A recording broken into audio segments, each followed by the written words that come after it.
Vote दिलाए थे या दिए थे हमने भी के, और जो वोट लेने वाले थे ना, दिलाने वाले थे, वो भी गए। और मेरा मानना है अगर ऐसा नहीं कर सकता नगर निगम तो माननीय मेयर महोदय और पार्षद महोदय इस्तीफा दे दें अपनी पद से, क्योंकि अगर समस्या को हल नहीं कर सकते तो उनका इस पोस्ट पर बैठना बेकार है। दिल्ली में जल शक्ति मंत्री के घर पानी घुस जाए, भाजपा में थोड़ी सी बारिश पड़ने पर मथुरा में भाजपा विधायक के घर पर पानी घुस जाए, तो सोचिए जो आम जनता है, जो कॉलोनियां हैं, उनका क्या हाल होगा।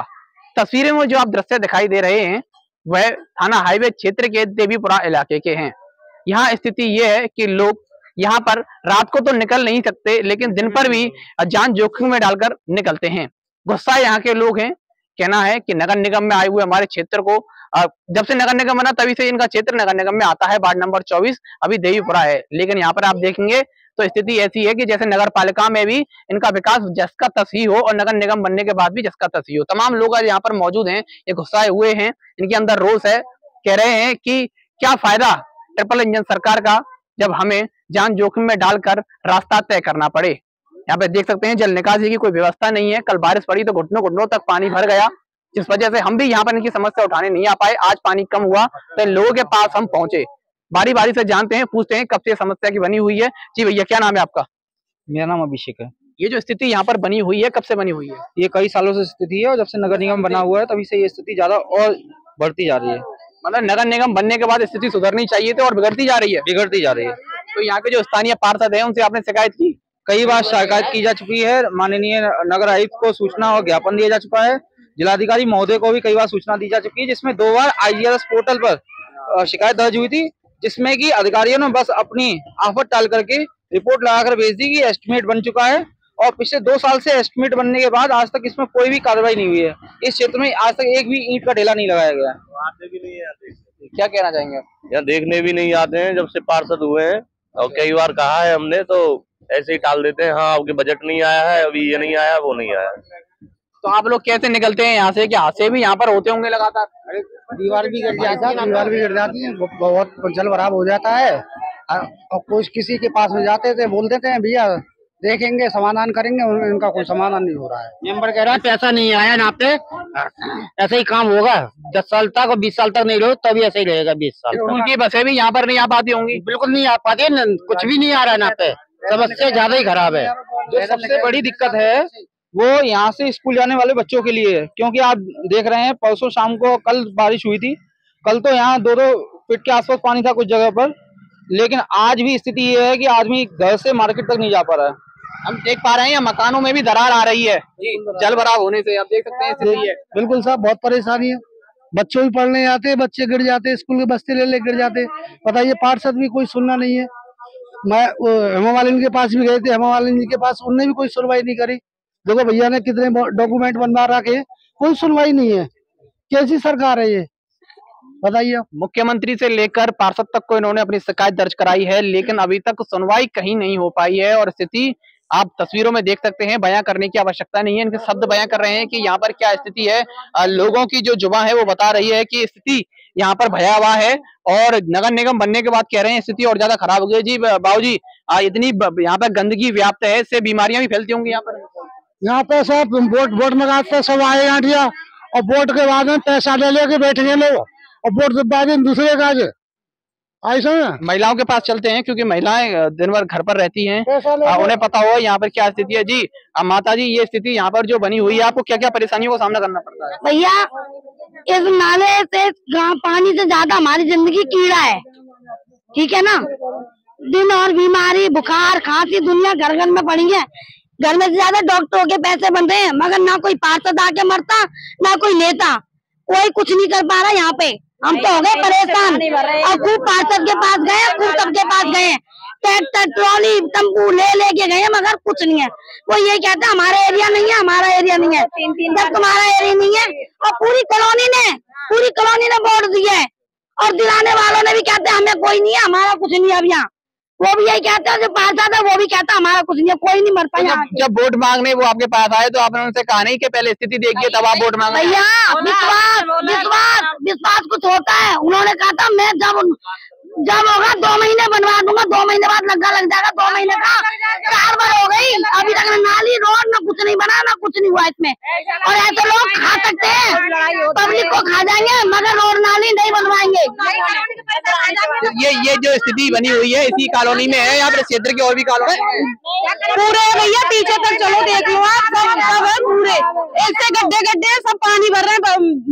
बच्चे घर से बाहर नहीं निकल सकते भैया, हम बहुत दुखी हैं यहाँ। अब बच्चे स्कूल कैसे जाएंगे? पैसा खा लिया सीधी क्या ना, पैसा पहले ले जाके बैठे तो कौन करावेगा? जिन्होंने वोट दिलाए थे या दिए थे हमने भी के, और जो वोट लेने वाले थे ना, दिलाने वाले थे, वो भी हाँ, तो आक्रोश व्याप्त है लोग बागों में। आप देख सकते हैं महिलाओं में खासा आक्रोश व्याप्त है। जो आप खुद सोच के चलिए, यहाँ पर स्थिति ये है, अगर कोई यहाँ पर इमरजेंसी पड़ जाती है तो सोचिए, अगर कोई जो वाहन होगा इमरजेंसी, चाहे वो फायर ब्रिगेड का हो, एम्बुलेंस हो, वो यहाँ पर मौके पर तो नहीं पहुंच पाएगी, चाहे पुलिस ही क्यों ना हो।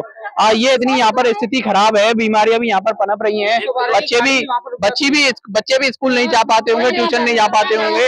ये एरिया पूरा 1 किलोमीटर का एरिया है, और कहीं मतलब निकलने की कहीं जगह नहीं है। 1 किलोमीटर के एरिया, पूरे 1 किलोमीटर के एरिया में। हाँ, कहीं निकलने की जगह है ही नहीं, ना इधर ना इधर ना इधर। तो जो पार्षद है उनका निवास कहाँ पर है? निवास है तुम्हारा आजमपुर में निवास है उनका। कई बार गए हैं तो कहते हैं आपके बजट आएगा, अभी तक बजट ही नहीं आया उनका, कई बार बोला है।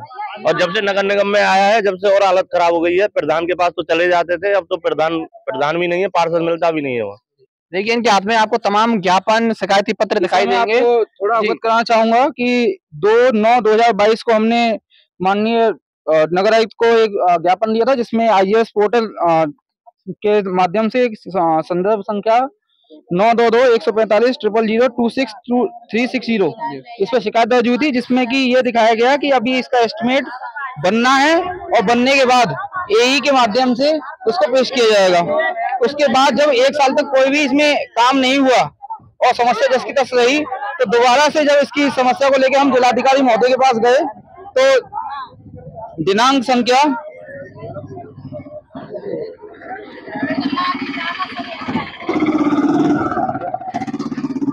तमाम शिकायती पत्र हैं आपके पास, जो अलग-अलग कार्यालयों में, सरकारी कार्यालयों में आपने सौंपे हैं। जी, इसमें फिर से दोबारा से एक IAS पोर्टल, जबकि हमने DM साहब को शिकायत दी थी, तो 3/8/2023 को इसकी रिपोर्ट दोबारा नगर निगम के द्वारा जिलाधिकारी को भेजी गई, जिसमें कि इसमें पूरे क्षेत्र का एक आंकड़न बना करके तैयार किया गया था। लेकिन 1 साल पूरा होने को है, लेकिन अभी तक भी इसमें कोई भी कार्रवाई नहीं की गई है। मतलब कागजों पर ही मतलब शिकायतों का निस्तारण हो रहा है, एस्टीमेट बन रहे हैं, प्रोजेक्ट बन रहे हैं, जमीन पर ऐसा कुछ नहीं हो रहा है। साफ शब्दों में कहा जाए तो अगर आपको जीते जी नर्क देखना है तो यहाँ पे आ जाए। बिल्कुल। और मेरा मानना है कि सरकार कहती 2 इंजन की सरकार, यहाँ पर 4 इंजन की सरकार एक साथ चल रही है, जो कि विफल है। माननीय, अगर हम सांसद की बात करें वो भी भाजपा से हैं, विधायक की बात करें वो भी भाजपा से हैं, आपके मेयर साहब वो भी भाजपा से हैं, इसके अलावा आपके जो पार्षद महोदय वो भी भाजपा से हैं। तो क्या फायदा है ऐसी सरकार का जो लोगों की समस्याओं को हल ना कर सके और उनके जो जनमानस, जो रोजमर्रा वाली जिंदगी है, उसको समस्याओं को हल ना कर सके। मुख्य यहाँ समस्या जो आ रही है ना, वो बच्चों के लिए आ रही है, इसके अलावा महिलाओं के लिए आ रही है, क्योंकि वो दिन भर घर में रहती हैं और दिन भर यहाँ मच्छर पनप रहे हैं, तो बीमार होकर जाएंगे कहाँ? यहाँ आधे दर्जन से ज्यादा लोग यहाँ बीमार पड़े रहते हैं, जिसमें कि मेन समस्या है डेंगू, मलेरिया, टाइफाइड, जो कि ये सभी जानते हैं जल जनित बीमारियां हैं। इसका समाधान तो नगर निगम को किसी तरीके से निकालना होगा। और मेरा मानना है, अगर ऐसा नहीं कर सकता नगर निगम, तो माननीय मेयर महोदय और पार्षद महोदय इस्तीफा दे दें अपनी पद से, क्योंकि अगर समस्या को हल नहीं कर सकते तो उनका इस पोस्ट पर बैठना बेकार है।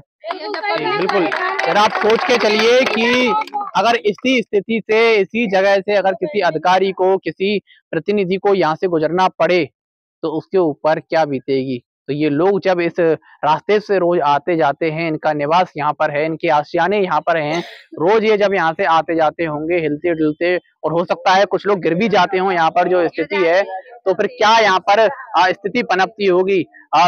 मानसून का सीजन है, तमाम बीमारियां भी यहाँ पर पैदा होती होंगी, क्योंकि गंदगी का आलम है। जहाँ जलभराव होगा वहां पर कीड़े भी पनपेंगे, बीमारियां भी पनपेंगी। तो विकास कहाँ हो रहा है आखिर? विकास क्या केवल कागजों में ही हो रहा है? शिकायतों का निस्तारण क्या सिर्फ कागजों में ही हो रहा है?